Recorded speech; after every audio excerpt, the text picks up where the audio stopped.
Good morning again, folks. This week, we're contemplating in our Advent journey the idea of joy. And you know, around Christmas, we hear that word everywhere.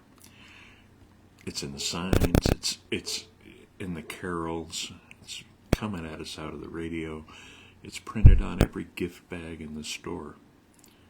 But I think a lot of us, if we're honest, wonder, where exactly am I supposed to find this joy everyone keeps talking about? And that's because real life doesn't stop in December. The bills don't stop. Family stress certainly doesn't stop. Loneliness doesn't take a vacation. And even grief tends to hit a little harder around the quiet moments of the holidays. So when people start talking about joy to the world, it can feel a little out of reach. It's like someone else got an invitation and we were left out. But here's the part of the Christmas story that brings it back down to real life. It comes from an unexpected place.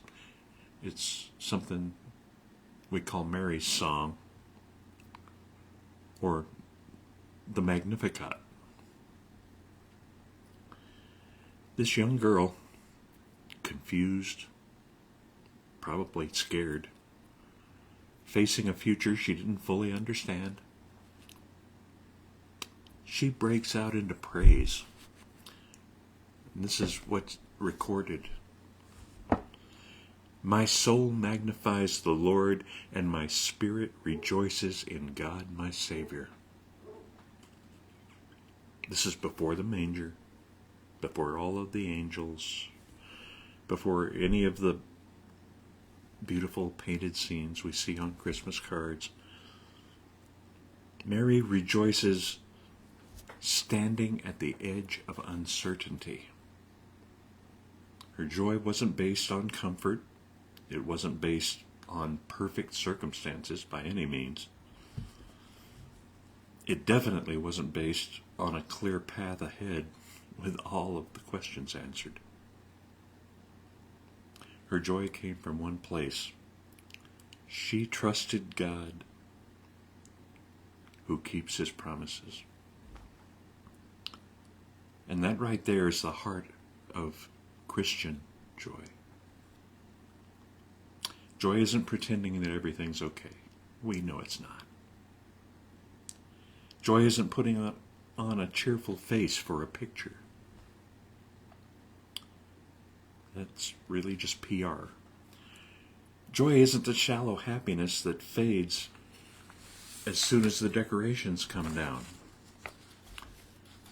It's deeper than that. It's quieter. It's steadier.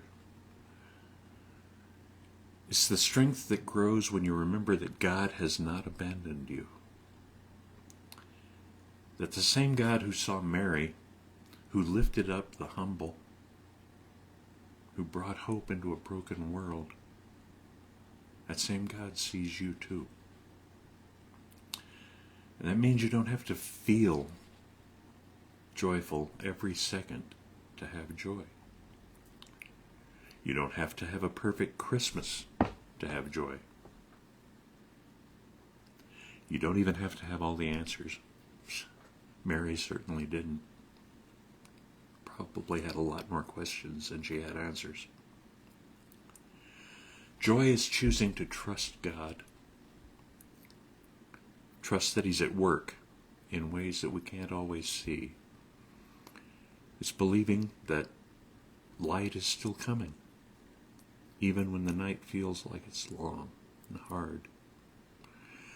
Joy is remembering that Jesus stepped into the world not when everything was peaceful, but when everything was messy. If he could bring joy into that, He can probably bring joy into this,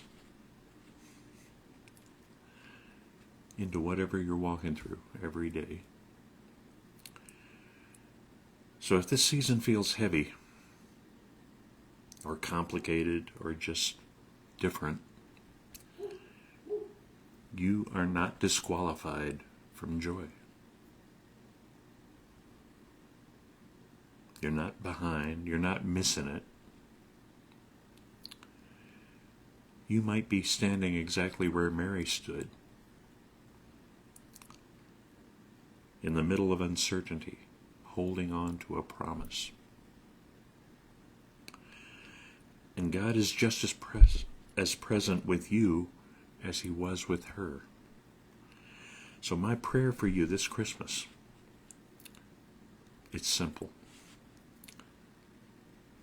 That the God who filled Mary's heart with courageous joy will fill your heart as well.